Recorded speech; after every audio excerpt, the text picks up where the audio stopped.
Bienvenue dans le pouvoir de l'espérance. Le pasteur Eddy Michel Carpin, que nous rejoindrons dans un instant, et moi-même, sommes ravis de vous retrouver pour cette série dédiée à un thème universel et profondément humain, la peur. À travers ces épisodes, nous allons explorer comment cette émotion peut nous paralyser, mais aussi nous enseigner et nous renforcer. Alors, restez avec nous et découvrez comment transformer la peur en une force positive. Mais juste avant cela, prenons un moment de louange et que ce temps de musique soit une ouverture pour recevoir le message d'aujourd'hui.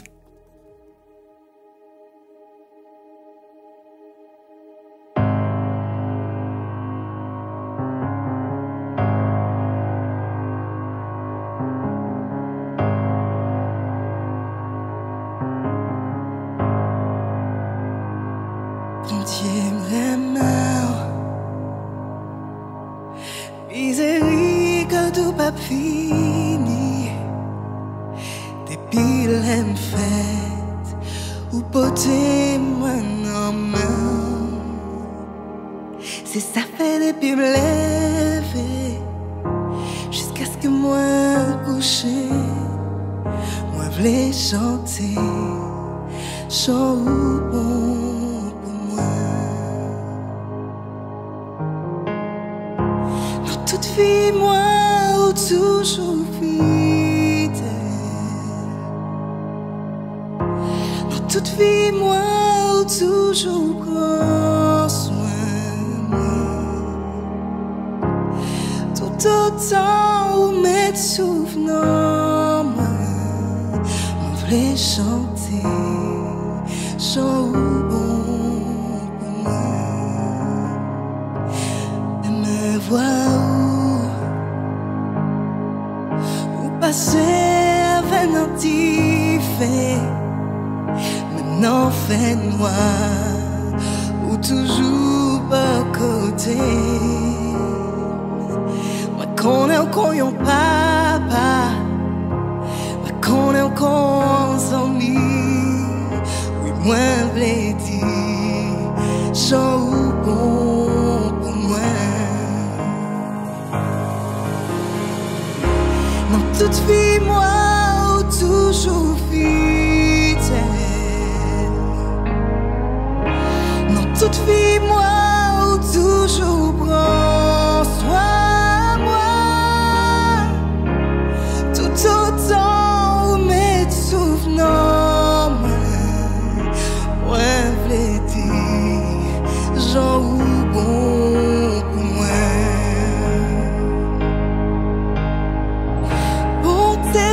Courez venir, joins-moi. Bonté, courez venir, joins-moi. Moi couvert devant majesté, louange-moi c'est pour. Bonté, courez venir, joins-moi.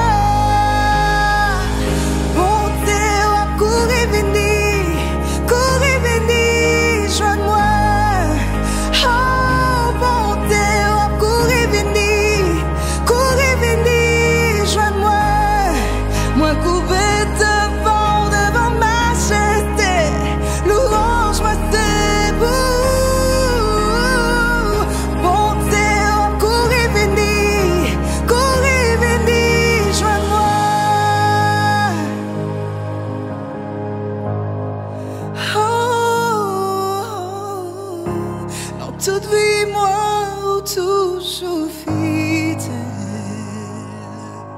Oh, dans toute vie, moi, toujours prends soin de moi. Tout autant où mes souvenirs, moi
a vu plusieurs peurs et on a vu que ces peurs pouvaient avoir un impact négatif sur notre santé. Et du coup, il y a une peur, celle de la maladie, qu'on peut aussi parfois nommer l'hypocondrie. Dire que quelqu'un est hypocondriaque, c'est avoir une peur, eh bien oui, maladive de la maladie. C'est le moins qu'on puisse dire. Tout à fait. Et donc, il faut savoir en fait que depuis peut-être une cinquantaine d'années, beaucoup de recherches sont faites sur les causes des maladies ou de la maladie en général.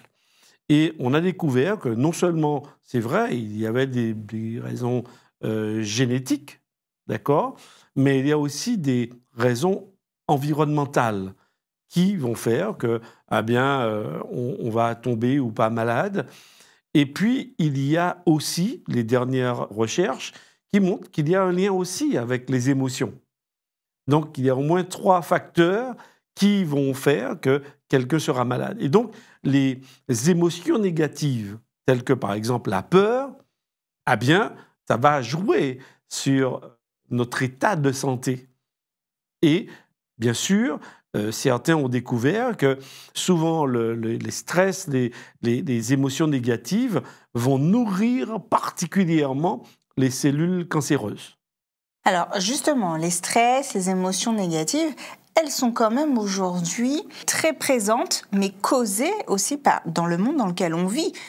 On allume la télé, on peut nous parler on peut tomber sur certaines émissions effectivement qui vont traiter des sujets médicaux et qui vont nous donner certaines justement informations médicales et sur la maladie qui peut être liée à des traumatismes, etc. Mais quelqu'un qui est hypocondriaque, qui a du mal à faire la part des choses dans tout ce flot d'informations, peut effectivement avoir une peur de la maladie exacerbée. Tout à fait. Alors, bien sûr, ce sont des maladies qui se soignent. C'est-à-dire la peur de la maladie, elle se soigne. Parce qu'effectivement, ce sont des gens qui régulièrement vont voir leur médecin. Ces personnes voient un petit bouton ou une petite couleur apparaître sur leur peau. Tout de suite, elles en font une montagne, en quelque part. Et cela devient invivable pour elles-mêmes, mais aussi pour l'environnement.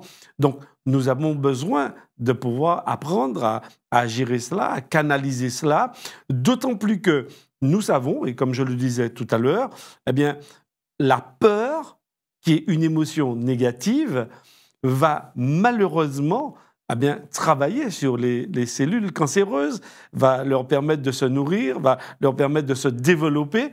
Et donc oui, on va développer la maladie. Donc à force d'avoir peur de la maladie, on va soi-même en développer une.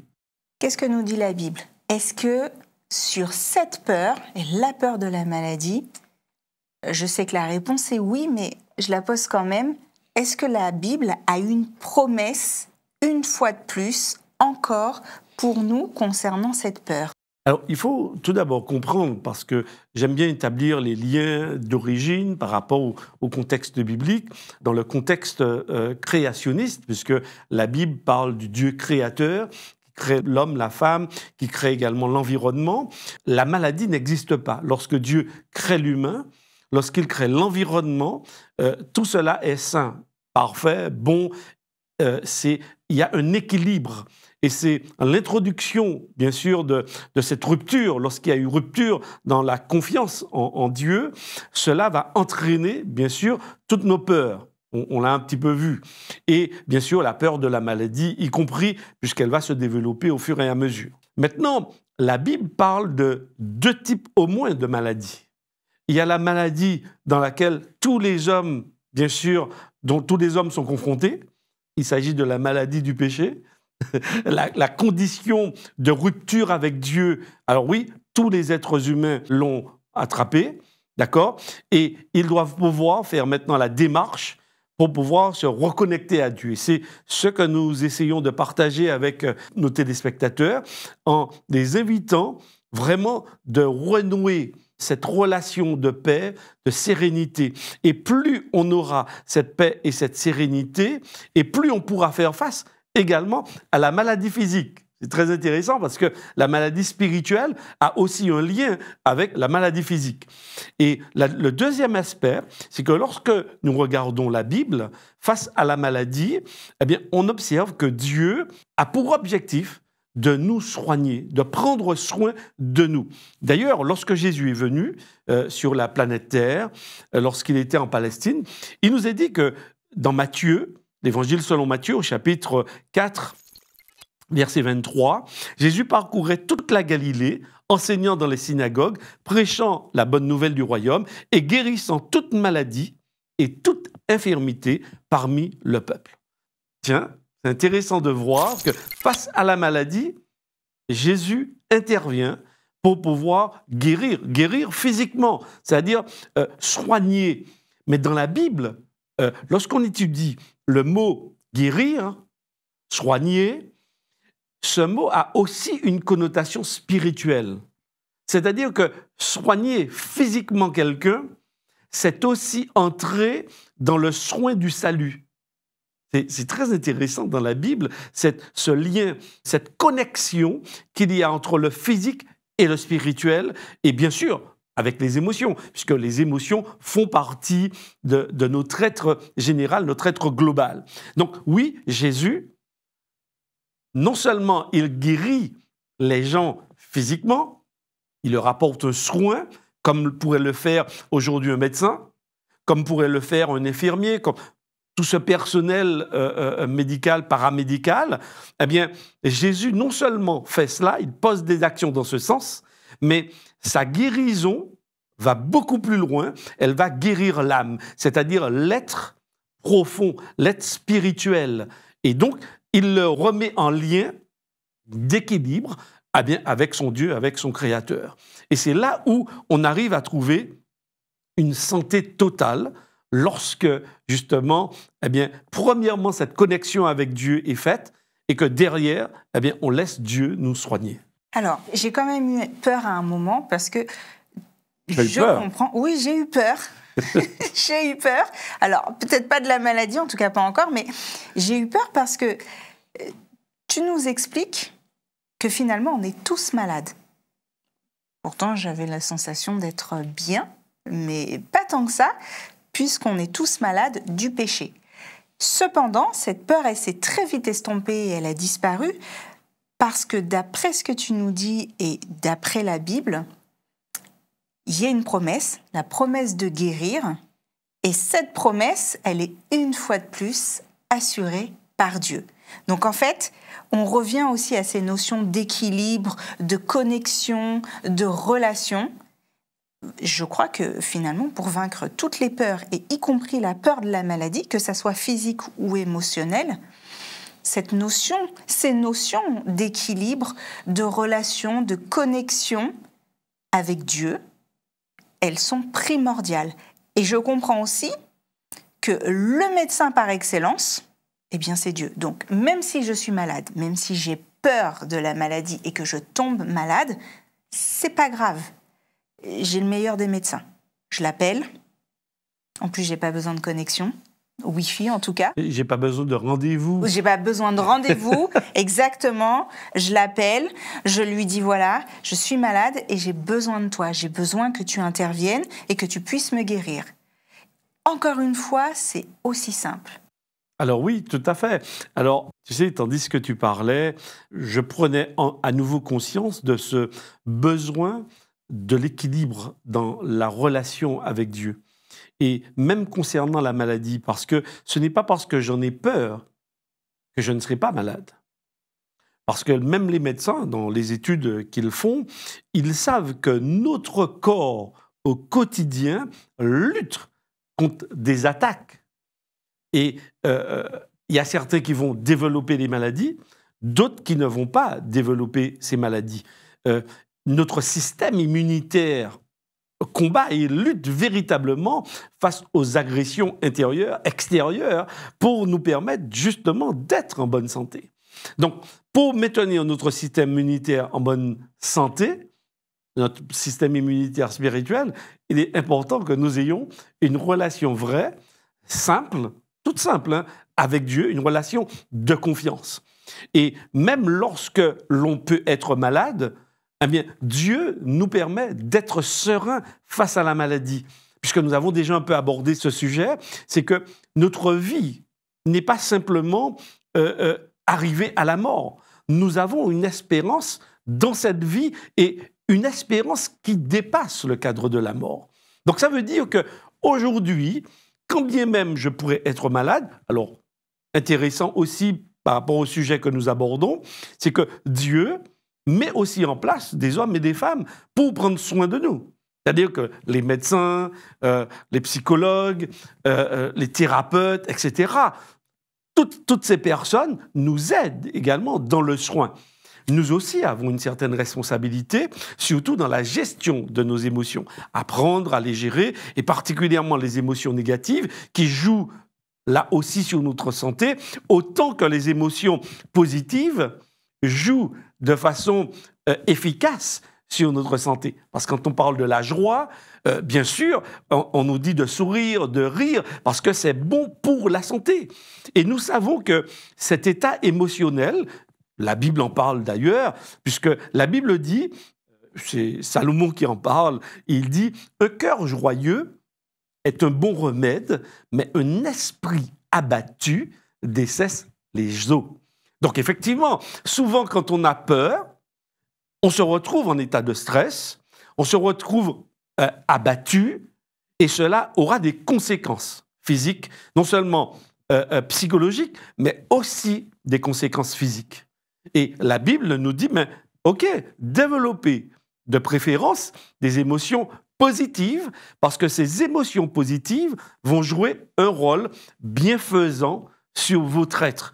Et cela va permettre également à votre corps d'avoir des anticorps suffisamment forts, solides, pour pouvoir combattre ces maladies. Alors bien sûr, Florine, je ne suis pas médecin, j'ai simplement lu quelques ouvrages. Des médecins seraient beaucoup plus précis à ce niveau. Mais ce qui est intéressant d'observer déjà, c'est que la Bible envisage l'être humain dans sa globalité. Il n'y a pas de dichotomie entre le corps et l'esprit. D'accord ? Il n'y a pas de dichotomie, de séparation, d'accord, entre l'esprit, ma réflexion, mes émotions, d'accord, et mon corps physique. Nous sommes, en fait, des êtres globaux. Je suis entier. Et ma santé, d'accord, eh bien, je dois l'envisager dans toutes ses dimensions. Et justement, la peur de la maladie, parce qu'il y a certains qui ont peur simplement de la maladie physique, mais en fait, Dieu ne veut pas simplement soigner, il ne répond pas seulement à la maladie physique, mais il veut nous soigner globalement. Et je crois que l'objectif de cette émission en particulier, c'est de permettre aussi à nos auditeurs de comprendre l'impact de nos émotions. Et je sais que l'être humain, bon, il peut être s'emporter, donc générer également des émotions extrêmement négatives. Parfois, on l'utilise dans notre vocabulaire, on parle de brasser du noir. On parlait de l'obscurité. Tout à fait. C'est vrai que tous ces éléments affaiblissent notre système immunitaire, nous affaiblissent et malheureusement développent les maladies. Mais Dieu, lorsqu'il vient nous éclairer, lorsqu'il vient par sa présence dans nos vies nous apporter la sérénité, la paix, la réconciliation, parce que même par rapport à la maladie, bon, peut-être que je n'ai pas beaucoup de temps pour développer sur cet aspect, mais l'un des remèdes à la maladie, alors non seulement la relation avec Dieu, mais dans la relation avec Dieu, il y a ce qu'on appelle le pardon. Et le pardon permet aussi de guérir de l'intérieur. Lorsqu'on a été brisé, lorsqu'on a été meurtri, lorsqu'on a été dévalorisé, eh bien, cette guérison psychologique est extrêmement importante. Et il ne faut pas simplement penser à la maladie physique, mais il y a des gens aussi qui peut-être peuvent avoir un très bon physique, mais leurs émotions, leur psychique, en tous les cas, est abîmé. Il est meurtri, il est malade. Et donc, il faut pouvoir soigner ces différentes maladies. Et Dieu, quand il vient dans nos vies, eh bien, il vient apporter des réponses à tous ces aspects de notre être pour nous permettre de prendre conscience de qui l'on est. Il nous fait prendre conscience que nous sommes aimés. Il nous permet de prendre conscience que il nous pardonne. C'est-à-dire, pardonner, c'est effacer. Effacer ce qui n'a pas été, ce qui a fait mal. Mais quand Dieu parle de pardon, il parle aussi de réconciliation. Avec Dieu, le pardon va avec la réconciliation. Ça veut dire qu'il va nous permettre de retrouver une relation brisée. Et je lisais dans l'un des ouvrages, justement, par rapport à cette émission, qui m'a beaucoup interpellé, l'auteur fait le lien entre la maladie, le cancer, et les émotions. Et il dit, ce n'est pas un auteur premièrement chrétien, c'est très intéressant, il est plutôt scientifique, basé sur la raison, etc. Et il dit que la perte de la paix intérieure va entraîner la maladie. Et pour retrouver un équilibre, une sérénité intérieure, c'est l'état de santé totale. Alors moi, j'ai trouvé que c'était vraiment extraordinaire qu'il parle de santé totale en lien avec la paix intérieure. Alors effectivement, puisque tu nous le dis, Dieu nous voit dans sa globalité, physique et émotionnellement. Oui. Ce qui est intéressant, c'est si on tombe malade demain, parce que ça peut arriver. Oui. On n'est pas à l'abri, on sait qu'il y a une promesse, que l'on peut guérir. Est-ce qu'on peut considérer que le fait de tomber malade, même si on sait que c'est une source de souffrance, peut à nouveau, comme on a pu voir auparavant, être une opportunité de devenir, de permettre en fait de renforcer notre foi, notre relation avec Dieu, et par conséquent de se rapprocher et d'obtenir une guérison, et peut-être plus rapidement qu'on peut le penser. Alors, je ne sais pas si cette situation difficile qui renforce notre foi, parce que je pense qu'il faut, premièrement, déjà avoir une foi en Dieu, une foi solide. Maintenant, l'expérience, si nous gardons le lien avec Dieu, va nous renforcer dans notre foi. Parce que, pour certaines personnes, une expérience telle que la maladie peut être déprimante et cela peut les conduire dans le rejet de Dieu. Donc, je ne dirais pas que la maladie elle-même renforce ou pas. Non, c'est notre façon de réagir face à l'événement qui va ou pas renforcer ce lien. D'accord ? Donc, effectivement, on peut être malade. Je peux être malade demain. J'irai voir le médecin, je chercherai des moyens, mais est-ce que je continuerai à faire confiance à Dieu ? Alors, quand moi je lis la Bible, je découvre que Dieu, en fait, lorsque Jésus était sur terre, il n'a pas guéri tous les malades. Tous les malades de la Palestine n'ont pas été guéris parce que Jésus était sur terre. Il y a une réalité dans le plan de Dieu. Il y a aussi un projet de Dieu qui s'exprime. C'est-à-dire que là, Dieu va me donner un exemple sur un petit territoire avec plusieurs personnes guéries, d'accord, pour me parler du grand plan. Parce que le grand plan de Dieu, c'est que justement, toute maladie, toute infirmité puisse disparaître. Que l'homme, en fait, retrouve cet équilibre avec lui. Et c'est pourquoi son projet, c'est de revenir. C'est de revenir pour que tous ceux qui lui auront fait confiance, appris à lui faire confiance, eh bien, poursuivent leur vie avec lui et que dans cet équilibre, eh bien, la maladie disparaisse. Par exemple, dans le livre de l'Apocalypse, au chapitre 22, il nous est dit que Dieu, dans cette ville qu'il nous propose, eh bien, il y aura un arbre qui porte des fruits chaque saison, chaque mois, et dont le feuillage sert à la guérison des nations. Alors, dans l'idée du texte, c'est pas qu'il y a un arbre qui porte des fruits et qui va guérir, etc. Mais dans l'idée du texte, c'est de nous faire comprendre que les êtres humains ne souffriront plus de maladies. Donc, si aujourd'hui, je suis hypocondriaque, pour me soigner de cette peur, d'accord, c'est d'accueillir le plan de Dieu, premièrement. Parce que Dieu, ce n'est pas simplement quelques boutons, quelques maladies, quelques cancers. Non, non, non. Il va me régénérer totalement et il me propose d'avoir une vie sans maladie, sans souffrance, sans souci, sans préoccupation, sans stress, sans peur. Sans peur. Alors, pasteur, une fois de plus, on comprend l'équilibre. Cette notion est vraiment très très importante, on le comprend. Et notamment dans les projets, les plans divins, ni la mort ni la maladie est au programme. Donc on peut dépasser cette peur, dépasser ces peurs. Et Dieu est là pour nous aider. Je te propose le mot de la fin quant aux peurs de la maladie. Alors, oui, nous vivons dans un monde, dans un environnement et nous sommes solidaires les uns et les autres. Que l'on soit croyant ou non, la maladie peut nous toucher. Mais Dieu se propose déjà de venir rétablir, nous guérir de la maladie du péché, c'est-à-dire du lien cassé entre nous et lui.